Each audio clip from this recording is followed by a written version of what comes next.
নবীজি নারীর যে অধিকার দিয়েছেন এই পৃথিবীতে এত বড় অধিকার আর কেউ দেয় নাই। জোরে বলেন সুবহানাল্লাহ।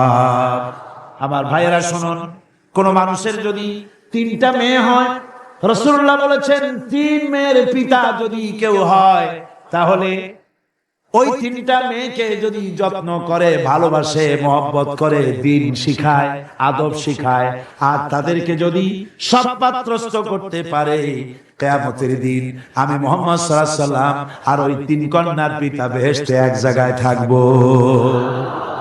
ছেলের ব্যাপারে কিন্তু কথা বলা হয় নাই, কথা বলা হয়েছে কাদের ব্যাপারে?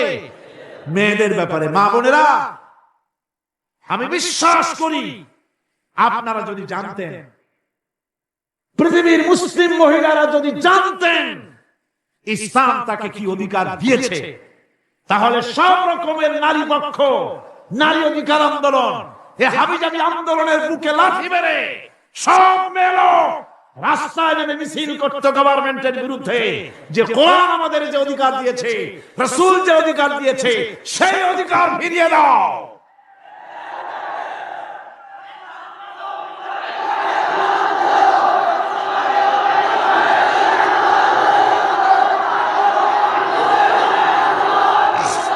আমার বন্ধুগণ, রাসূলুল্লাহ বলেছেন, ভালো করে শুনেন, রাসূলুল্লাহ বলেছেন মেয়েদেরকে গালি দিও না। অনেক লোক আছে মেয়েদেরকে গালি দেয়, কন্যাকে গালি দেয়। হুজুর বলেছেন মেয়েদের গালি দিও না, কারণ আমি মুহাম্মদ সাল্লাল্লাহু আলাইহি ওয়াসাল্লাম মেয়েদের পিতা, আমি মেয়েদের পিতা। সুবহানাল্লাহ, সুবহানাল্লাহ। ভাইরা, হুজুরের বেঁচে ছিল কারা? ছেলেরা না মেয়েরা? কোন আপনারা কারা বেঁচে ছিল? সব ছেলেরা মারা গেছিলেন, ঠিক না? একটা হাদিস আপনি আমাকে দেখাতে পারবেন না, এমন একটা হাদিস নাই ছেলেরা মরে যাওয়ার পর হুজুর দুঃখ করে একদিন মুনাজাত করেছেন, আল্লাহ সব ছেলেগুলো নিয়ে গেলা, আমার একটা ছেলে দাও। একটা হাদিস নাই। একদিনের জন্য রাসূলুল্লাহ দোয়া করেন না। মেয়েতেই সন্তুষ্ট ছিলেন। মেয়ের কথা হুজুর বলেছেন, মেয়ের কথা বলেছেন, যখন তোমরা বাইরে যাবা, বিদেশে যাবা, বাজারে যাবা, কিছু না কিছু উপহার নিয়ে আসবা বাড়ি, আর উপহার এনে আগে দেবা মেয়েকে। সুবহানাল্লাহ। আগে কারে? মেয়েকে। সেই মেয়েরা আজ সমাজের সবচাইতে বেশি অবহেলিত, ঠিক কিনা কও? মেয়েটা একটু বড় হলেই আর একটা ছেলে যখন জন্মগ্রহণ করে, তখন এই ছেলেটারে কোলে নিতে নিতে ওর কাম সারা হয়ে যায়। তারপর বাড়িতে ভালো রান্না বান্না হলে ছেলের কিসমতে মুরগির কলিজা, মুরগির ভালো অংশ, মাছের মাথা, সব ছেলে মেয়ের কিসমতে হয় না। কথা ঠিক কিনা? ঠিক কিনা? এরপরে যদি রোগ হয়, মেয়েকে, মেয়ের অসুখ হয়েছে, ধৈর্য ধরতে তাকে নসিহত করা হয়, আর ছেলের অসুখ হওয়ার সাথে সাথে ডাক্তার 15টা বাড়িতে চলে আসে, ঠিক কিনা? এই বৈষম্য ইসলাম করেনি, আপনারা করেছেন, সমাজ করেছে। এই বৈষম্য ইসলাম করেনি। আমার বন্ধুগণ, মেয়েদের মর্যাদা কত বেশি, আল্লাহ রাসূল কত মর্যাদা দিয়েছেন নারীকে, মেয়েদেরকে কত মর্যাদা দিলেন। এই মেয়ে তার কিসমতে বাড়িতে এই অবস্থা হলো, তারপরে যখন বড় হলো, বিবাহ দেওয়ার সময় বাপে করলো কি? বাপ বিবাহের সময় মেয়েকে একটা পালঙ্ক দিল, সোফা সেট দিল, কাপড় চোপড় দিল, সোনা দানা দিল, বাস বাসানির মতো একটা আসসালামু আলাইকুম দিয়ে দিল, যাও। জমির ভাগ দিল না, বাড়ির ভাগ দিল না, ব্যবসার ভাগ দিল না, জমি বাড়ি টাকা পয়সা সবকিছু ছেলেদের নামে লিখে দিল। মেয়েটাকে জনমের মতো ব্যবসার টাকা দিয়া, বাড়ি দিয়া বঞ্চিত করে দিল, ঠিক কিনা? ঠিক কিনা? এরপরে হাজী শাহ মক্কা শরীফ গেছে, মায়েরে ঠকাইছে, জন্মের ঠকা। মক্কা শরীফ থেকে হজ করে আইসা 15 হাত লম্বা জামা একটা গায়ে দিয়ে আসছে। এরপরে মক্কা শরীফের জায়নামাজের উপরে সেজদা দিয়া মুনাজাত করে কয়, আল্লাহ আমি যেন দোজখে না যাই, আমারে বেহেশত দিও। ফেরেশতারা কয়, পাজি তুই মর আগে জন্মের বেহেশত করে খাওয়াইবেন। মেয়েরে ঠকাইছিস, বোনের ঠকাইছিস, ফুপুকে ঠকাইছিস, বেহেশত তো সোজা, তোর মামু বাড়ি। মেয়েকে ঠকানো যাবে না। ছেলের যে অধিকার আছে মেয়েরও সেই অধিকার আছে। এই অধিকারের কথা কোরআনে বলা আছে নাই? চিল্লায় বলেন নাই? আছে। মেয়ের অধিকার আদায় করেন, আপনার ধানি জমি থেকে তার অংশ দিন। মেয়ে আপনার নামাজ, রোজা, হজ, যাকাত, তাহাজ্জুদ কাজে লাগবে না যদি মেয়েকে ঠকান। ইসলাম নারীকে এই অধিকার দিয়েছে। এই মেয়ে কদিন পরে আরেকজনের বউ হয়ে গেল, বিবাহের সময় দেখেন অধিকার কার বেশি? সুবহানাল্লাহ কর। আমি বলি সারা পৃথিবী দিচ্ছে, নারীর কোন সম্মান নাই। যেই যুগে মেয়ে শোনা মাত্র গলাটা টিপে বেরিয়ে ফেলে।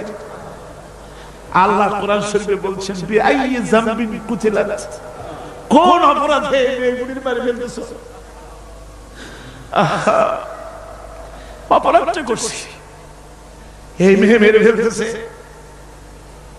ওই যে হাদিস শরীফে একটা লোক গিয়ে কাঁদতেছিল মুসলমান হওয়ার পর। হুজুর কয় কাঁদো কেন? কই যে আমার গুনাহ কি মাফ হইছে? হুজুর বলেন হ্যাঁ মাফ হয়ে গেছে, কলেমা পড়ছো মাফ হয়ে গেছে। কয় যে হুজুর আমি তো মারাত্মক গুনাহ করছি। বলে কি? বলে আমার একটা মেয়ে, সেই মেয়েটাকে নিয়ে আমি, ঘটনা লম্বা, আমি সংক্ষেপে বলতেছি, মেয়েটাকে ফাঁকি দিয়া তারে আমি মারবো, বুঝতে দেই নাই আমার বউরে। বললাম চলো বেড়াইতে যাই। মেয়েটা আমার সাথে সাজাই দিয়েছে, তার মা বেড়াতে নিয়ে যাবো এই কথা মনে করে। মেয়েটা কদ্দূর যায়, আবার আব্বা আব্বা বলে আমার দিকে ফিরে আসে, আবার পিছনে থাকে, আবার আব্বা আব্বা বলে জড়াই ধরে। এইভাবে করতে করতে যখন নির্জন এলাকায় গেলাম, আমি পাহাড়ের পাশে গর্ত খোঁড়া আরম্ভ করলাম। গর্ত খুঁজি আর মাটি ছিটে এসে আমার দাড়িতে লাগে। বাচ্চা মেয়েটা আমার কাছে এসে দাড়ি দিয়ে ধুল ছাড়াই দেয়। আব্বা তোমার দাড়িতে ধুল লাগতেছে, তুমি এই কষ্ট করতেছো কেন? মেয়ে তো বোঝে না যে আমি তার জন্য কবর খুঁজতেছি। কবরটা খোঁড়া হয়ে যাওয়ার পর মেয়েটারে বান্ধা শুরু করলাম। মেয়ে এখন কাঁদতেছে, বাবা আমার বান্ধো কেন? আমি তারে বাঁধা জোরে ওর মধ্যে নিক্ষেপ করে দিলাম। মেয়েটা গর্তের মধ্যে বসে চিৎকার করে বলছে, আব্বা তুমি আমারে বাঁচতে দাও, আমি তোমারে বাপ বলে সমাজে হেয় করব না, আমি ভিক্ষা করে খাবো, আমারে বাইরো না।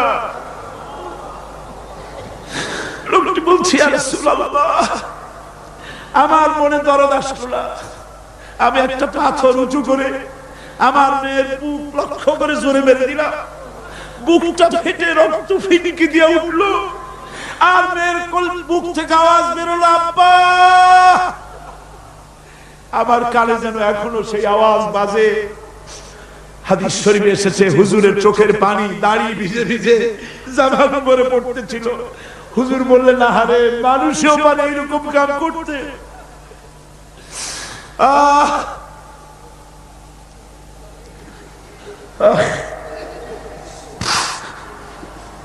পৃথিবীতে নারীর যখন কোনো সম্মান ছিল না, মর্যাদা ছিল না, সেই সময় আমার রাসূল, আমার বিশ্বনবী নারীদেরকে সম্মানের হাত ধরে গর্তের ভিতর থেকে উঠাইয়া রানীর সিংহাসনে বসায় দিলেন।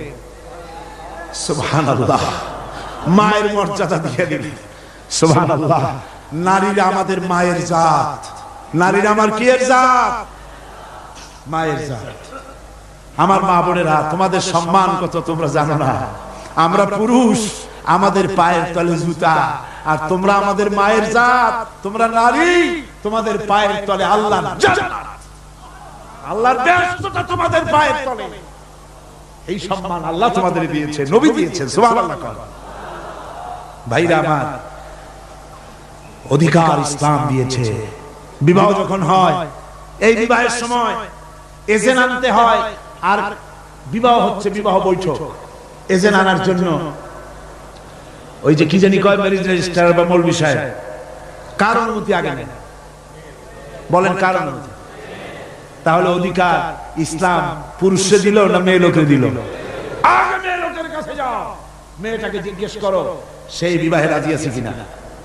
সুবহানাল্লাহ পড়ে, এই বিবাহে রাজি আছে কিনা জিজ্ঞেস করো, তার অধিকারই বেশি।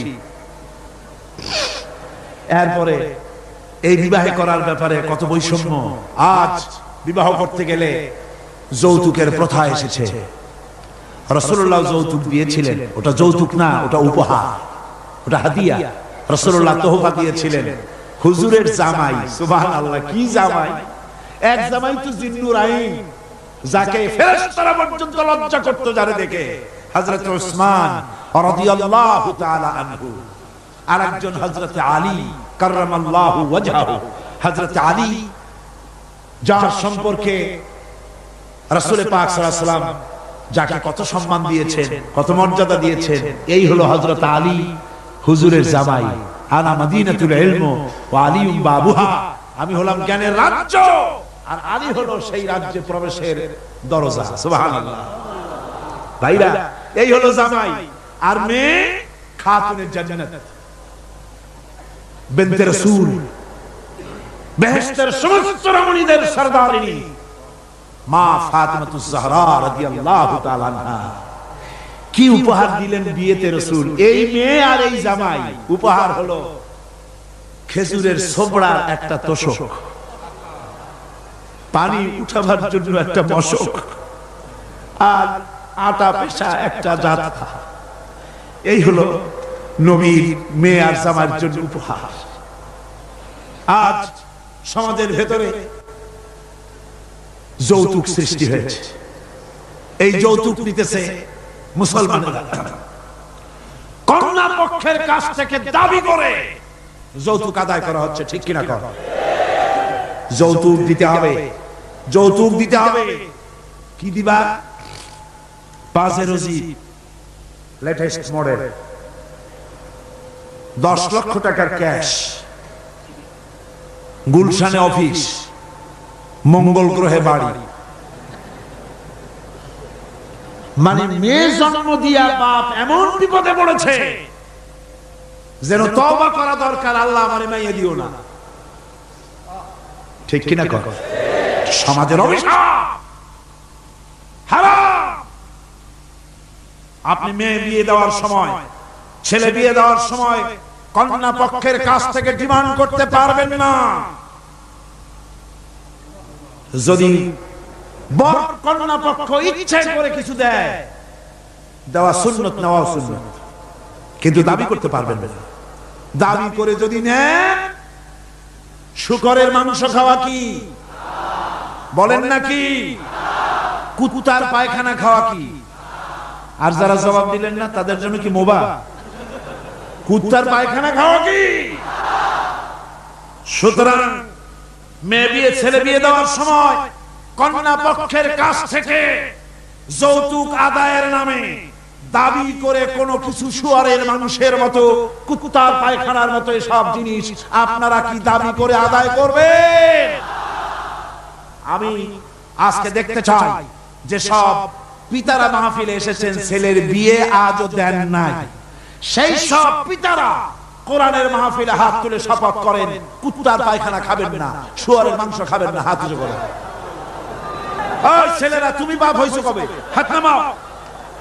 ছেলেরা না, শুধু পিতারা, ছেলের বাপেরা হাত উঁচু করো, আমি দেখবো। তাও ছেলের বাপেরা হাত উঁচু করো, আমি দেখবো। আলহামদুলিল্লাহ, হাত নামা, কোন আলহামদুলিল্লাহ, আর জোরে কোন আলহামদুলিল্লাহ। এবার তোমরা যারা হাত উঠাতে গিয়ে বেকুব হইছো, এইবার তোমরা জওয়ানেরা, তরুণেরা, ছাত্ররা, যুবকেরা, তোমরাও তো বিবাহ করবা। যারা বিবাহ করো নাই, বিয়ে করার সময় তোমার এই চিন্তা করা দরকার, টেলিভিশন, গাড়ি, ক্যাশ, সবকিছু চাইতে বেশি মূল্যবান তোমার স্ত্রী। ঠিক কিনা? ঠিক কিনা? সেই স্ত্রী হবে তোমার কাছে বেশি মূল্যবান। দাবি করে কিছু নিতে পারবা না। যদি শ্বশুর একটা ঘড়ি দেয়, সুমা খাইয়া হাতে লাগাই নিয়ে আসবে।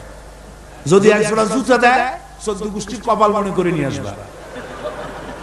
শেরওয়ানি দিল, আলহামদুলিল্লাহ বলে গায়ে দিয়ে নিয়ে আসবা। তোমার তো তৃপ্তি হওয়া উচিত। আমার শ্বশুর, আমার শাশুড়ি, তার 18 বছর, 20 বছর, 22 বছরের কলিজার নিংড়ানো স্নেহকে উজাড় করে দিয়ে তার কলিজার টুকরা মেয়েটাকেই তো দিয়ে দিয়েছে আমাকে। এর থেকে টেলিভিশন বেশি, রেডিও বেশি, গাড়ি বেশি, বাড়ি বেশি, বিবাহ করবা মোহব্বত করে, নিজের টাকা দিয়া, বাপের টাকা দিয়া, সোনা দিয়া, দানা দিয়া, কসমেটিক্স দিয়ে, সুন্দর সুন্দর শাড়ি দিয়ে সাজাইয়া, রানীর মর্যাদা দিয়ে বাড়িতে এনে সম্মানের সাথে রাখবে, জীবনে খোটা দিবা না। বলি বড় দুঃখে, এই জন্য বলি আমার দেশে একটা যৌতুকের ঘড়ির জন্য, একটা যৌতুকের রেডিওর জন্য, 100 টাকার জন্য আমার দেশে স্বামীরা স্ত্রীকে গলা টিপে হত্যা করেছে। এরা মানুষ না জানোয়ার। সুতরাং যুবকেরা, বীর চট্টলার, বীর মুজাহিদ, তরুণ যুবক, তোমরা যারা বিয়ে করনি, ওয়াদা করো যৌতুক ছাড়াই বিবাহ করবে। কারা হাত উঁচু করে দেখাও।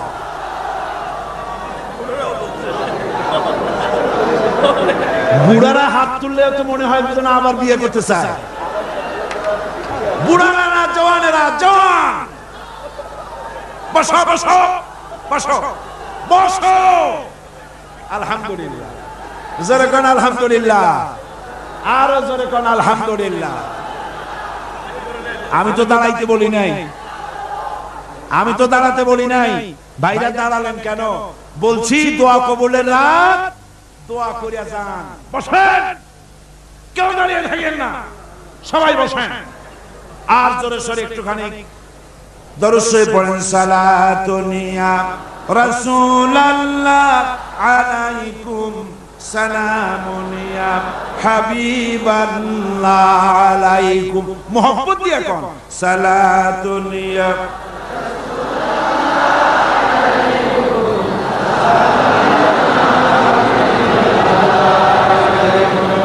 সালাতুন ইয়া রাসূলুল্লাহ, সালামুন ইয়া হাবিবাল্লাহ আলাইকুম। ভাইরা আমার, আমি খুব খুশি হয়েছি, আল্লাহ খুশি হয়েছে। কোন আলহামদুলিল্লাহ।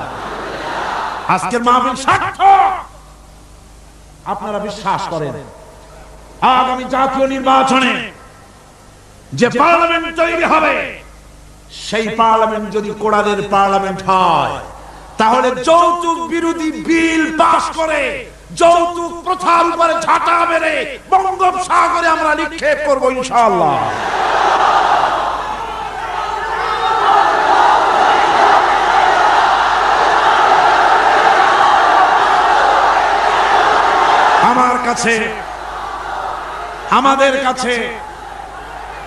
আমাদের কাছে অনেক সময়, থামুন, আমাদের কাছে অনেক সময় রিকশাওয়ালা, ঠেলাওয়ালা, কুলি মজুর এসে দোয়া চায়, হুজুর একটু দোয়া করেন। কি দোয়া?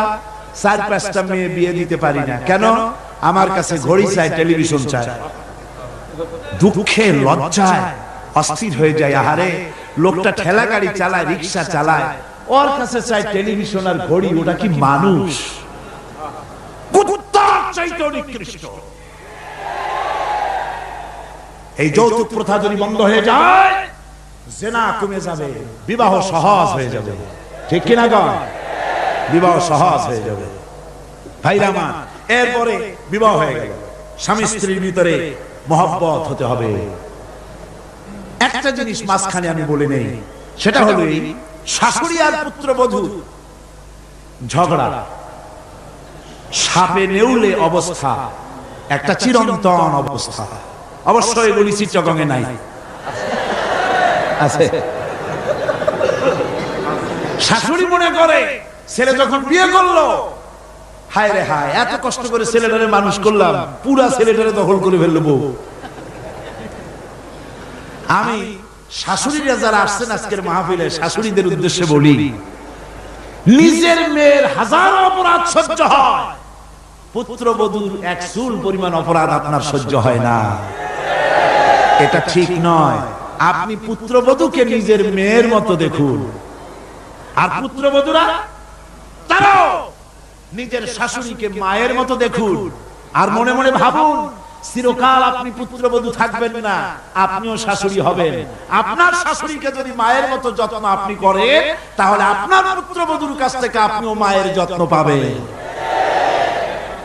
আর এই ঝগড়া যদি থাকে, সংসার কিছুতেই ভালো থাকতে পারে না।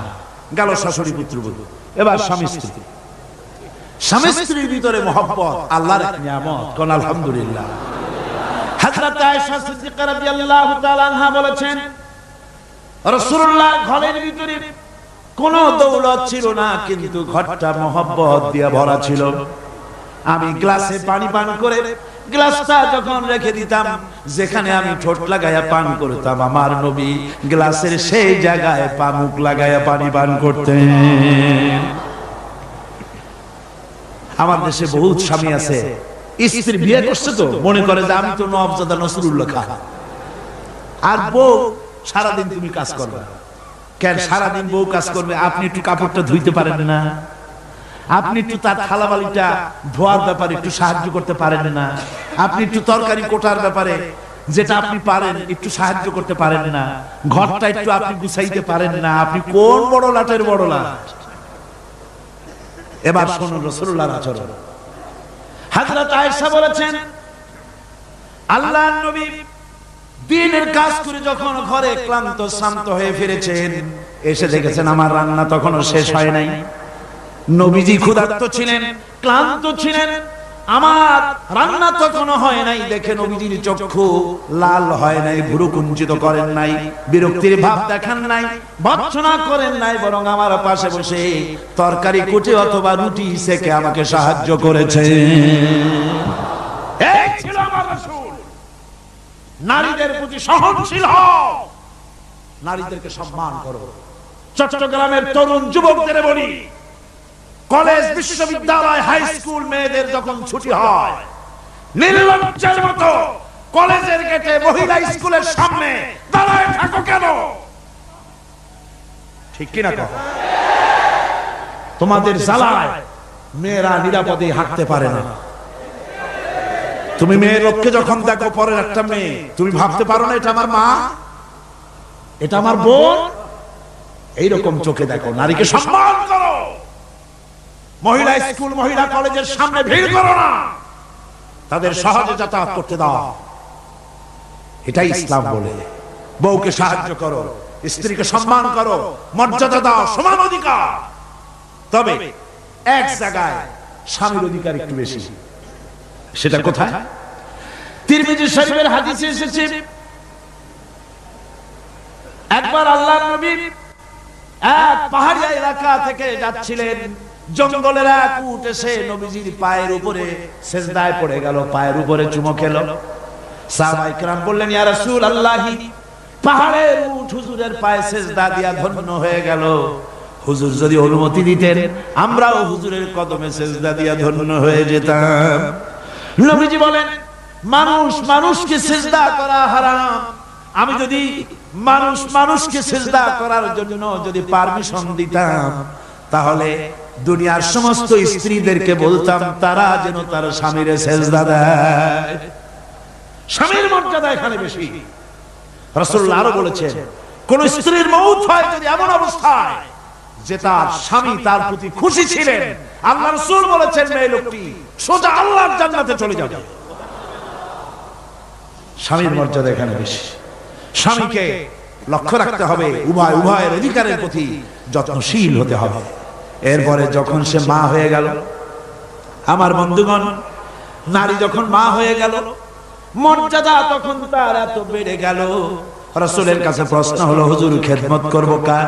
হুজুর বলেন, তোমার মায়ের, তারপরে কার? তোমার মায়ের, তারপরে কার? তোমার মায়ের, তারপরে কার? তোমার পিতার। মা পিতার চাইতে মায়ের মর্যাদা কয় গুণ হলো? 3 গুণ হয়ে গেল। রাসূলুল্লাহ 3 গুণ বাড়ায় দিলেন।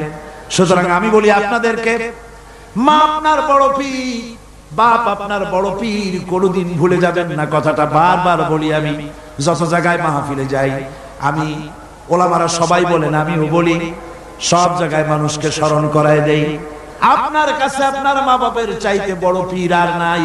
কারণ পীর সাহেবের দোয়া যতই আপনি ওলিয়ে কামেল বলেন, যতই হুজুর কেবলা বলেন, তার দোয়া কবুল আপনার জন্য হতেও পারে, নাও হতে পারে। 50-50 কথা ঠিক কিনা কর? কিন্তু রাসূলুল্লাহ গ্যারান্টি দিয়েছেন, তিনজনের দোয়া অবশ্যই কবুল হয়ে যাবে। তার ভিতরে একজন হলো মাজলুম, যদি দোয়া করে কবুল হবে। একজন হলো মুসাফির, দোয়া কবুল হবে। আর একজন হলো মা বাপ, যদি দোয়া করে আল্লাহর দরবারে আল্লাহ রাব্বুল আলামিন অবশ্যই দোয়া মঞ্জুর করে নেবেন। মা বাপের কাছে দোয়া চাও। ভাইরা মনে কিছু করবেন না, আপনি আপনার হুজুর কেবলারে দাওয়াত করিয়া বিরিয়ানি খাওয়াবেন, খুশি করতে পারবেন না, যেহেতু এর আগে উনি আরেক জায়গা গিয়া 4-5 পদের বিরিয়ানি খাইয়ে আসছে। আপনি হুজুরে 5,000 টাকা দিয়ে খুশি করতে পারবেন না, যেহেতু হুজুর আরেক বড় লোকের কাছ থেকে 50,000 টাকা হাদিয়া পাইছে।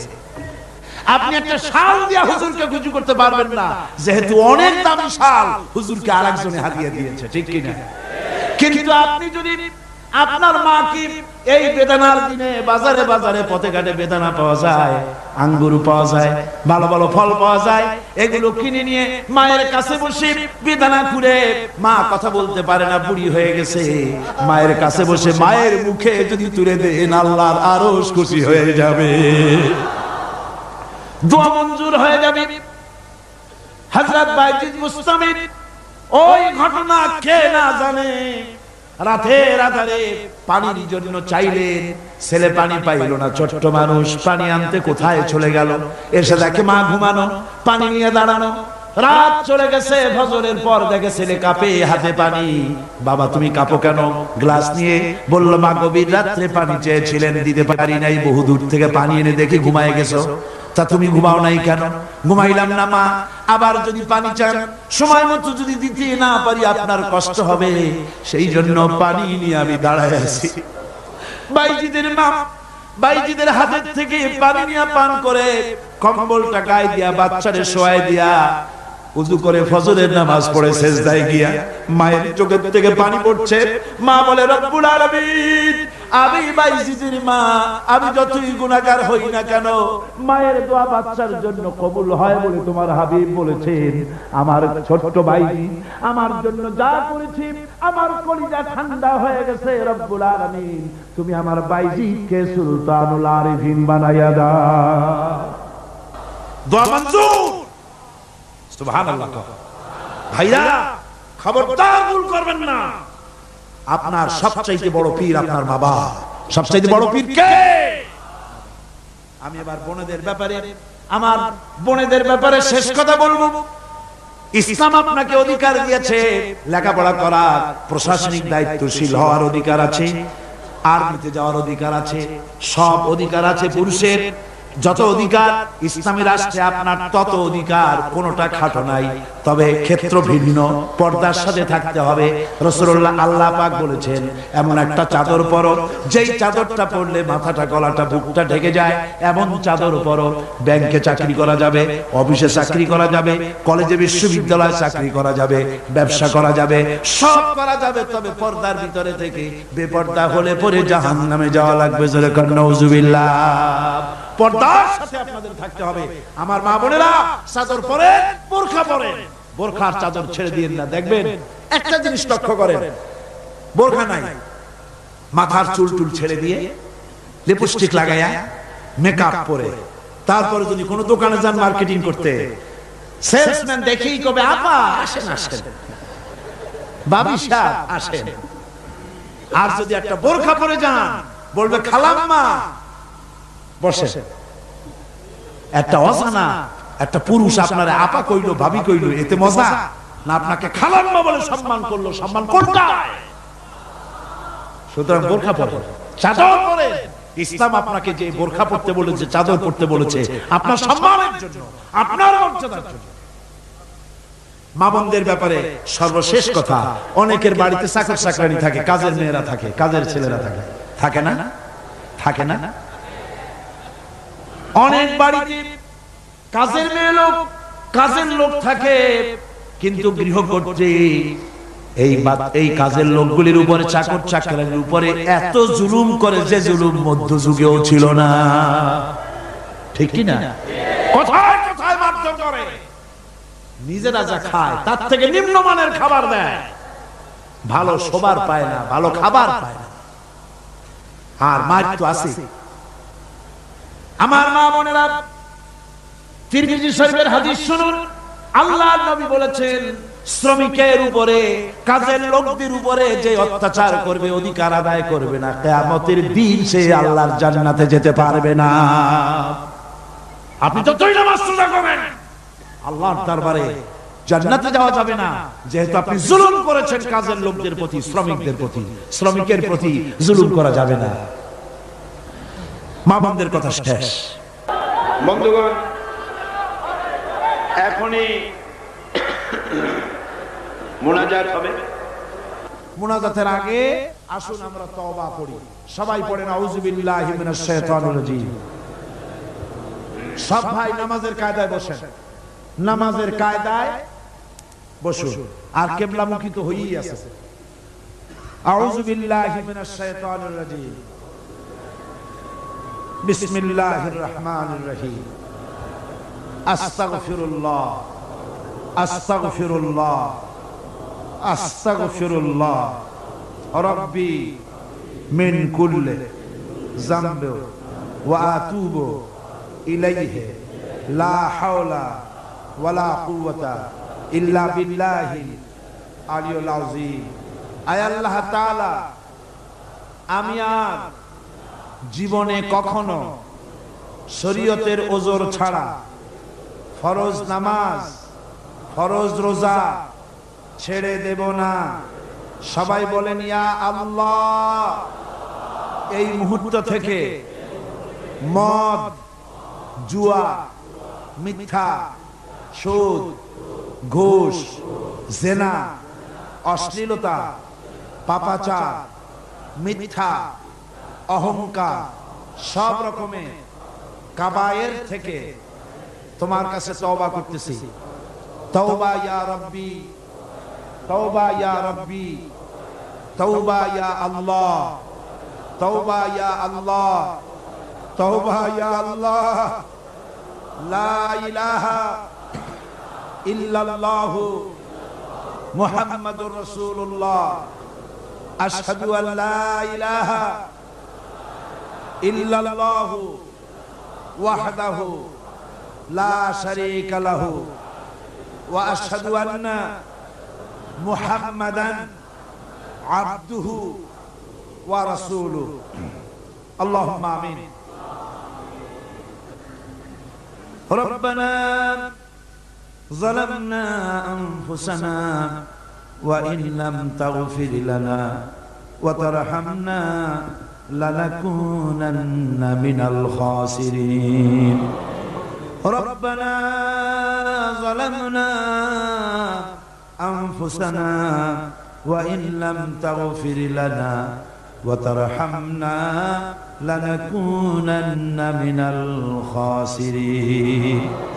ربنا لا تزغ قلوبنا بعد إذ هديتنا وهب لنا من لدنك رحمة إنك أنت الوهاب. রব্বুল আলামিন 5 দিন ব্যাপী কোরআন শরীফের তাফসীরের মাহফিলের আজকের এই শেষ দিনে গভীর রজনীতে কোরআন কারীম সামনে নিয়া লক্ষ লক্ষ পুরুষ আর নারী একত্রিত হয়ে গুনার বোঝা মাথায় নিয়ে তোমার দরবারে হাত উঠাইছি। রব্বুল আলামিন, এই 5 দিনে আলোচনা করতে গিয়ে আমি মানুষ, বলার মধ্যে যদি কোনো ভুল করে থাকি আমি বিনীতভাবে তোমার কাছে মাপ চাই। আয় আল্লাহ, তোমার বান্দাদের দিল থেকে, স্মৃতি থেকে সে ভুল কথাগুলি মিটাইয়া দাও। আর হক কথা যা বলেছি আল্লাহ, তেলাওয়াত হয়েছে, দরুদ ও সালাম হয়েছে, আলোচনা হয়েছে, জিকির আজগার হয়েছে, সওয়াবটুকুন জনাবে মুহাম্মদুর রাসূলুল্লাহ সাল্লাল্লাহু আলাইহি ওয়াসাল্লামের রূহ মুবারকে পৌঁছায়া দাও। রব্বুল আলামিন, আদম আলাইহিস সালাম থেকে নিয়ে আজ পর্যন্ত পৃথিবীর মাটির নিচে যত মুমিন মুমিনাত শুয়ে আছে আল্লাহ সকলকে তুমি মাফ করে দাও। রব্বুল আলামিন, এই মুহূর্তে মনে পড়ে গেল আমাদের বাপজানের কথা, আম্মাজানের কথা মনে পড়ে গেল। রব্বুল আলামিন, আমরা আমাদের জনম দুঃখিনী মা যাদের হারায়া গেছে আল্লাহ, একটা অক্ষর মা আর সারা দুনিয়ার মধু এই একটা অক্ষরের ভিতরে, ওই মা যার বিদায় হয়ে গেছে আল্লাহ, কবরটার বেহেশতের বাগান বানাইয়া দাও। মায়ের বুকে চড়ে মায়ের দুধগুলো চুষে চুষে খেয়ে মাকে কষ্ট দিয়েছে। পৌষ মাসে মাঘ মাসে প্রস্রাব করে দিয়েছি, ভিজা জায়গায় মা নিজে শুয়ে কলিজার টুকরা সন্তানটাকে বুকের উপরে নিয়ে সারাটা রাত কাটাইয়া দিয়েছে। নিজে না খায়া ছেলের মুখে খাবার দিয়েছে। কান্না শুনলে পরে হাজারো কাজ ফালাইয়া রাখা বাচ্চাকে কোলে নিয়ে শত চুমা দিয়া কান্না মুখে হাসি ফুটাইল যে মা। আল্লাহ, ওই মা যার বিদায় হয়ে গেছে আল্লাহ, কবরটারে বেহেশত বানাইয়া দাও। এবার সকলে আকাশের দিকে দুটি হাত উঁচু করে দেন, আল্লাহরে ডাকেন, আল্লাহরে ডাকেন, কান্দেন বাইরা কান্দেন। আর কাঁদবেন কবে? আজই তো কান্দার দিন। দুটি হাত আকাশের দিকে তুলে বলেন, ইয়া আল্লাহ,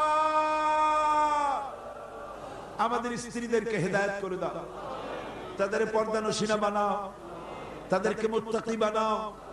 আল্লাহ, তাদের উপরে রহমত করো, তাদের রোগ ব্যাধি ভালো করো। আল্লাহ, আমাদের ছেলে মেয়ে যা দান করেছো সবগুলিকে দিনদার বানাও, নামাজি বানাও। আমাদের ছেলে মেয়েগুলিকে নামাজি বানাও, নামাজি বানাও। আমাদের ছেলে মেয়ের নামাজ দেখা, তাদের দিনদারি দেখে আমাদের চক্ষু যেন ঠান্ডা হয়।